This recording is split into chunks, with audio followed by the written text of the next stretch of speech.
Breaking news on ABC 17 News at 9 on Fox 22. I didn't know this morning that I'd be standing here tonight. I didn't know anything. I didn't know the next step at all. And it's very scary, very daunting. So, you know, I'm very glad to be here, but I want to thank the Attorney General for looking at the facts of this case and making a decision based off those facts and doing the right thing.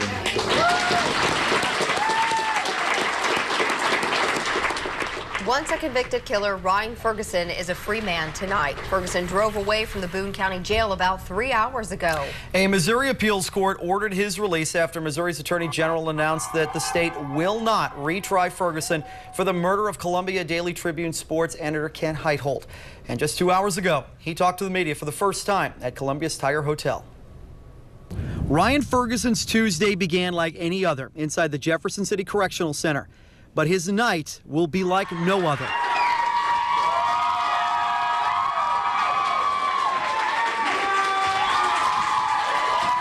A free man after more than 8 years in a state prison. I can get back to living my life, although I don't know yet how that'll feel. If this is any indication, it's kind of weird. So, Ferguson spent most of the news conference thanking his dad, his mom, and his legal team, who signed on in 2009. Talking with us and working with us and supporting us and putting in all that time and the effort and the money that they've put in to help us, I don't know, it's phenomenal. After answering the obligatory questions about how he feels and what he's going to eat after being set free, he said Dairy Queen, Ferguson talked about his day that started behind bars. Having gone through what I've gone through with our justice system, I was kind of scared about what was going to happen next. I didn't know this morning that I'd be standing here tonight. I didn't know anything. I didn't know the next step at all. And it's very scary, very daunting. Ferguson also talked about men he served time with in prison, men he says are innocent, just like Joshua Keyser did when Keyser walked out of the Jefferson City Correctional Center in 2009, when Keyser talked about Ryan Ferguson's innocence. There are so many individuals, I believe, who are, you know, incarcerated wrongfully or have just terrible sentences. He also talked about the man who helped send him to prison and who remains behind bars for the murder of Kent Heitholt. The people who need help, number one, as I think Bill already pointed out, was Charles Erickson. I mean, the guy's a lot of things, but the thing he is more so than anything else is innocent. So he does not belong in prison. But the process of Ryan Ferguson getting from prison to his parents and then to the public lasted all day. ABC 17's Evan Millward has been there from the start and covered this case for years. He's joining us now. And Evan, Ferguson called today a chase. And it's a trail that led for dozens of miles, ultimately back to downtown Columbia. An ending even Ryan and his family weren't sure they'd see just yet. I really had my doubts as to whether we would be here tonight with all of you. For Bill and Leslie Ferguson, today was almost like any other trip they've made down No More Victims Road. Almost. Okay, well, we'll be back with Ryan. Ryan's family waiting for that moment when he'd come out of this prison, but it didn't come. I thought I was getting locked up. I didn't, you know, jail for prison. It's kind of crazy. Ferguson is forced then to return to the Boone County Jail and await a judge's order releasing him from state custody. If that makes any sense to you, well, good. We chased him over half of the state. And finally, that moment. And then the other moment, the spotlight. Into the future. So, like I said, I've been preparing for my life from day one I got arrested. You know, I've been. So what's next? Well, you bet. That was just the second question asked tonight. He says he doesn't know, but he did kind of want some Dairy Queen. My guess is he also wants a good night's sleep and some family time, 9.5 years in the making. All right, thanks, Evan. And of course, you can follow all today's developments on abc17news.com. Well, cold temperatures stick around mid-Missouri for another night. In fact, temperatures are on the way to dropping well below freezing. ABC 17 Storm Track Chief Meteorologist Sharon Ray is tracking their descent in your first full complete forecast. Sharon. And indeed, we are already in the 20s across the area. Right now, we are at 26 degrees at Columbia, 25 at Jefferson City, and 27 degrees at the Lake of the Ozarks. This map looks more like what we would show as a forecast low temperature map, but these are the current numbers hours, and the temperatures by morning are going to drop. We don't have as much wind tonight, though. In fact, there's hardly a breeze blowing, so we don't have much of a wind chill over the next few hours, although the temperatures will make up for that. We're going to dip into the teens by morning. As we get into the morning hours, the breeze is going to start picking up a little bit, so the wind chills will be more noticeable. At 6 o'clock in the morning, we'll have a wind chill, what it feels like, of 11, with clear skies and wind shifting to the southwest tonight. Here are the forecast lows for tonight. Temperatures dropping down to 17 Boonville and Fulton, 16 at Columbia through Jeff City and the Lake of the Ozarks, well below the average of 36 degrees this time of year. And then tomorrow, we start to warm up a little bit. Tomorrow will be the beginning of a warming trend, although it's still going to be quite cool. 46 will be the high in Columbia, 47 at the lake, and Fayette at 46, and Mexico 46 degrees. The wind's going to pick up a little tomorrow afternoon, and that'll make it feel a little cooler through the afternoon hours. But overall, it looks like a pretty nice day. Now, the Arctic air that dropped in here yesterday continues to sink to the south. The back edge of this is going to be moving over us tomorrow. So we're going to start warming up as we get into the end of the work week. We've got a nice warming trend coming in here by the weekend. We also have quiet weather right now. High pressure is right over the top of us. It's giving us clear skies, and that's going to continue the next couple of days. We'll start to see more clouds Thursday night into Friday, and that will lead to unsettled weather for the weekend, meaning showers and even a little thunder possible this weekend, as we'll see temperatures much warmer. Look at this next 7 days. Tomorrow is still chilly. Tomorrow night down below freezing, but then we see that nice warming. Nights will be above freezing. Days in the 60s this weekend. Sunday will be the warmest day of the weekend, but the best chance we'll see rain. Monday, that rain is in the morning, and then we have another one of those strong cold fronts going through. Temperatures will be falling during the day Monday, leaving us right back where we are today next Tuesday. I'll have more on the changes, and we'll take a look at the hourly numbers for tomorrow coming up in my next full forecast. Thanks, Sharon. In a developing story tonight, Jefferson City leaders are one step closer to choosing where they will build their new conference center. Just in the last few hours, we learned one proposal has picked up some big nominations. A facilitator involved in the process has recommended the Farmer Holding Company's proposal at the Capitol Mall. ABC 17's Daniel Wynn's been following this story. Daniel, you just talked to Kirk Farmer and Mayor Eric Strumpf. Yeah, tonight the mayor stopped just short of endorsing the Farmers Mall proposal. He tells me, quote, "There is no doubt that one proposal appears much stronger than the other." He invites the public to look at the financials of both proposals before they make their decision. I also talked to Kirk Farmer a short time ago. He tells me they're thrilled with tonight's endorsement of from the facilitator, but he says it's still too early to celebrate. The council will have the final say, and he says there's still one more public hearing this Thursday. Now, tonight, the facilitator advised the council to consider the farmer plan because there was less risk. This afternoon, the council held its first public hearing. About 10 people spoke. Some went with the mall proposal, while others told the council they thought leaders should be sticking with what attracts visitors to Jefferson City. That's the capital. Mayor Eric Strumpf says officials just want what's best for the city. You know, we're looking for the best business model for our city when it comes to this conference center. It's always been my way of looking at it. And I think it's great when we get public input. Offer, RFP asked for 30. Now, Strumpf went on to say he was glad to see all of the numbers from both proposals are out in the public now. He looks forward to hearing from residents on which they think is the best. And once again, the big news tonight, Mayor Eric Strumpf telling me there is no doubt that one proposal appears much stronger than the other after the facilitator endorses the mall conference center proposal. All right, thanks, Daniel. Filing is underway tonight for open spots on the Jefferson City Council. The process started today. We have been checking, and since the close of business, all current members have applied to run for their seats again, except for the 5th Ward councilman. All candidates have until 5 p.m. December 17th to file. The elections will be held in the spring. A new audit shows Missouri schools and local governments could have saved $43 million over 4 years if they issued their bonds differently. Today, Missouri Auditor Tim Schweik said the savings could come through competitions. His audit found most schools and local entities use negotiated bond sales in which an underwriter selected in advance also serves as a financial advisor. He says bonds that are completely bid among underwriters often result in lower interest rates for schools and local governments. In a crime alert tonight, an alleged rapist is on the loose after yet another incident at a student housing neighborhood, Aspen Heights. Police say it happened just outside the clubhouse November 1st or 2nd when a man in a mask chased a 19-year-old resident, pushed her to the ground and raped her. She reported the rape late last night. Now police are searching for the suspect. They say he's a white man, about 5'5" to 5'8", wearing a mask, sweatshirt, and shorts. They ask anyone with information to call Crime Stoppers. That number is 875-TIPS.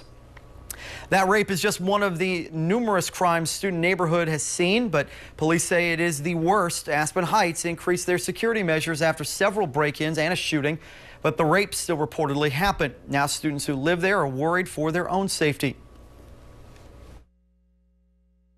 We were just hearing like every single week there was something new, like people getting robbed or gunshots going off. If I have people come over, that they'd be at risk to actually have something bad happen to them in my house and like my neighborhood. Aspen Heights says it is looking into the incident. Right now, a Columbia man is in the Boone County Jail accused of raping a woman after hijacking her car at gunpoint. Marcus Smith was arrested last night near Worley in Providence for armed criminal action, kidnapping, and statutory rape. 2 months ago, officers were dispatched to Wilkes Boulevard in reference to a kidnapping. An investigation revealed Smith got into the driver's seat of a woman's car with a gun. He drove her to an unknown location and sexually assaulted her. He's now being held on $200,000 bond. Coming up, Christmas is still more than a month away, but this year local charities say Mid-Missouri residents need their help more than ever. And a popular Thanksgiving meal is still on tonight, even though its well-known organizer just passed away. We'll explain where Everybody Eats will be held this year, and it's coming up after the break.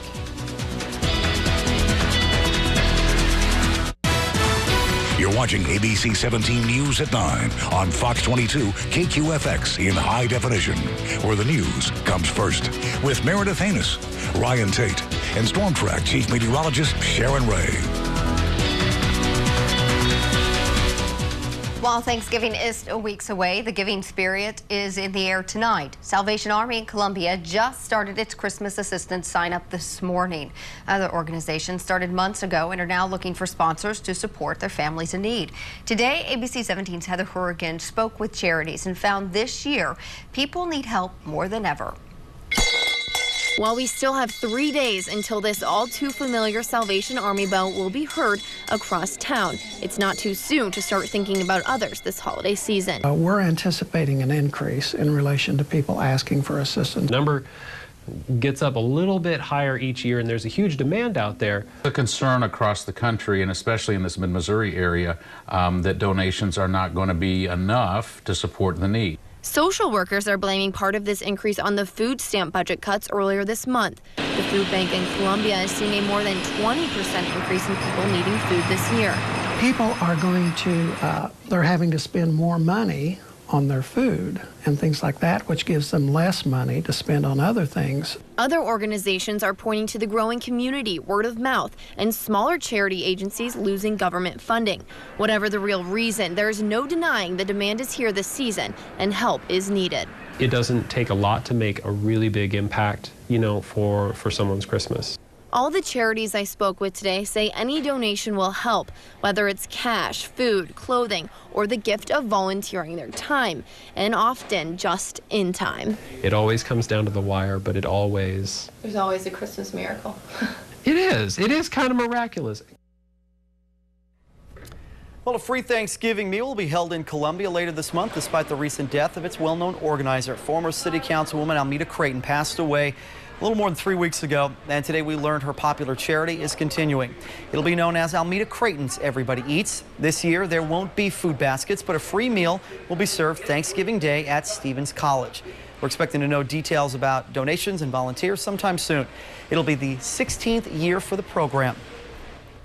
Tonight, a local man who fought in the Korean War no longer has a place to live after his house is destroyed by a fire on Veterans Day. Today we learned new details about the cause of the fire near the Lake of the Ozarks.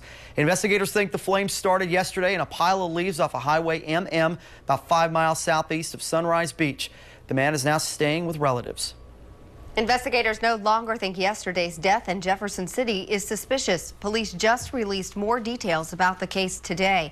Officers went to the home near Locust and High Street where they found 35-year-old Joseph Morgan dead yesterday. Well, detectives also learned that Morgan suffered from health issues, but they are still waiting on further toxicology reports. Well, we're going to start the day awfully cold tomorrow, but we are going to warm up a little bit during the afternoon. I'll show you the hourly temperatures and wind chills for your Wednesday. Plus, I'm tracking some rain for the weekend. I'll show you the changes coming up next. If news is happening where you live, we want to hear from you. Call the ABC 17 newsroom at 573-449-1700 or log on to abc17news.com. It wasn't November. I don't care what anyone said. It felt like January. It did. You know, we had that sunshine as if a big storm went through, which we did get the rain yesterday a little bit, but no snow, fortunately. On the temperatures, like January. Look at the high today, 36 in Columbia. The average this time of year is 55. So yeah, we weren't even close to what we should be in November. It was cold, it was sunny, and tomorrow we're going to start to see these temperatures climb a little bit. Tonight, it is rather frigid out there. We have 26 at Sedalia right now. The Lake of the Ozarks checking in with 30 from our Window World camera, and at Joe Mackin's BMW with 26 right now. The wind is very light, fortunately, so we don't have much of a wind chill tonight. 30 degrees at Jefferson City at St. Mary's. Now the wind chill will be a little more noticeable by the early morning tomorrow. The breeze is going to start shifting around to the south and pick up a little bit. So in the early morning tomorrow, we are going to feel that icy breeze with at 8 o'clock in the morning, 22 degrees. It'll feel like 13, and by the time lunch rolls around, we're above freezing. We're at 42 degrees, but it'll feel more like 35. So a bit cool tomorrow, but we'll have sunshine, and it'll end up being a very quiet day here for the middle of the week. We are going to have plenty of quiet weather the next few days. You can see just how dry it is right across the central United States. Big Arctic high pressure center settled over us now. That's going to shift to the east, and as it does, we have two things that are going to happen. We're going to slowly be warming up this week. I don't think I'll hear any complaints about that one, but we are also going to be unsettled for the weekend. Looks like we're going to get some rain this upcoming weekend. You can see that Friday we're still dry. This is starting Friday morning. You can see the clouds though increasing, so we'll have more cloudiness to end the work week.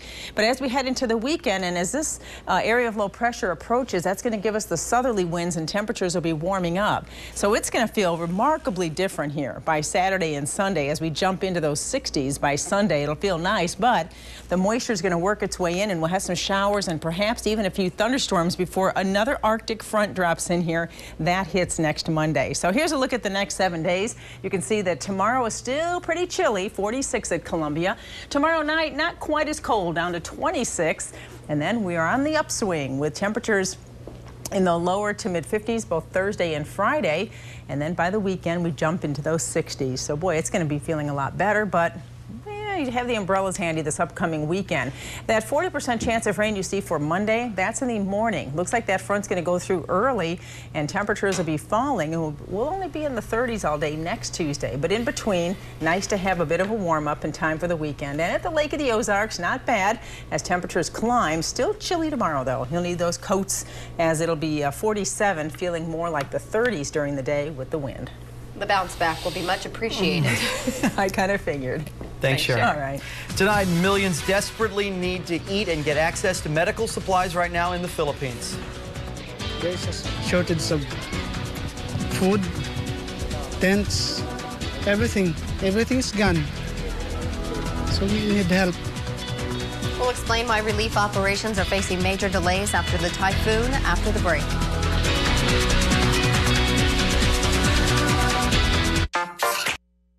There's a shortage of food, tents, everything. Everything's gone. So we need help. Bodies are still lining the streets in the Philippines 4 days after a typhoon makes landfall in the eastern part of the country. The town that was hit the hardest doesn't have a morgue. This afternoon, we also learned 2 Americans are among the victims. Programs like Doctors Without Borders haven't even been able to reach disaster areas because the military is still using the airport. The official death count currently stands at over 1,800 people. but officials originally estimated 10,000 could be dead. But today, the president of the Philippines thought the final toll would be more around 2,500 lives. Regardless, the government says more than 2 million people need food right now, and those who are injured won't survive along the current conditions. The priorities are very clear. The priorities are food. People need access to food and they need it now. And not just in Tacloban City, but outside. They need water, clean water to drink and water to wash in. They need sanitation and hygiene kits because there's this extremely dirty environment. Well, the United Nations says more than 11 million people have been affected by the storm. At least 100,000 residents no longer have homes. This morning, President Obama also called the president of the Philippines to express his condolences.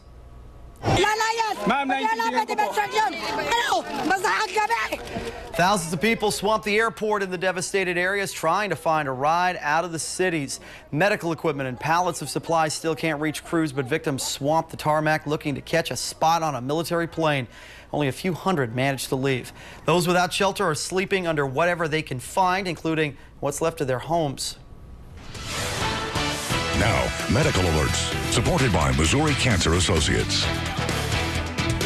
And in tonight's medical alert, new guidelines for statin drugs are expected to save millions of lives. The American Heart Association and American College of Cardiology guidelines now show roughly a third of all adults should consider taking statin drugs to lower cholesterol.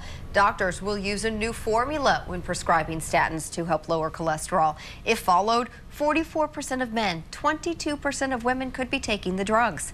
Statins reduce the risk of death, heart attack, and stroke. New research also shows a diet domestic violence in fewer than 5% of cases. A new study shows the number is actually closer to 40%. Tonight, officials are issuing new warnings for college students. Find out what firefighters say they can do to stay safe in dorm rooms. We'll take you inside a live demonstration held today on a Mid-Missouri campus. And we are really feeling the Arctic air tonight. It's going to be the coldest yet this season, but I am tracking a warm-up. I'll show you the changing temperatures for your hometown coming up next. Here's the Mid-America Mortgage Rate Report. Call 573-875-1100 for your home loan or to refinance today. Mid-America Mortgage.